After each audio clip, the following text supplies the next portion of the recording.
பத்தாம் பசலி அப்படின்னா என்ன அர்த்தம்னா, ஒரு அர்த்தம் முகலாயர் காலத்தில் அக்பர் ஒரு வரி போடுறதுக்கு ஒரு 10 வருஷத்துக்கு ஒரு தடவை டிகேட் அப்படிம்போம் இல்லையா, அதை அக்பர் அறிமுகப்படுத்தினார். அதுக்கு பேர் பசலி.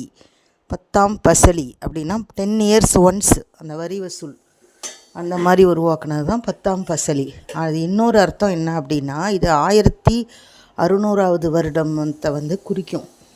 இன்னொரு அர்த்தம் என்ன அப்படின்னு சொன்னால், அதாவது ஒரு இன்றைக்கி கரண்ட்டில் என்ன விஷயங்கள் இருக்கோ அதை பற்றி புரிஞ்சிக்காமல், அதை பற்றி தெரிஞ்சிக்காமல் பழைய கருத்துக்களை பேசிக்கிட்டு பழைய விஷயங்களை பேசிக்கிட்டு இருக்காங்க இல்லையா. இப்போ உதாரணமாக பாட்டிங்கக்கிட்டலாம் என்ன சொல்லுவாங்கன்னா, அது என்ன குக்கரு, அதில் வச்சா பருப்பு நல்லா இல்லை, சட்டியில் வை அப்படிம்பாங்க. ஆனால் இன்றைக்கி ட்ரெண்ட் இது வந்துருச்சு. அது மாதிரி பழைய கருத்துக்களை பிடிச்சிக்கிட்டு புதிய விஷயங்களை ஏற்றுக்காதவங்களையும் பத்தாம் பசலி அப்படின்னு குறிப்பிடுறாங்க.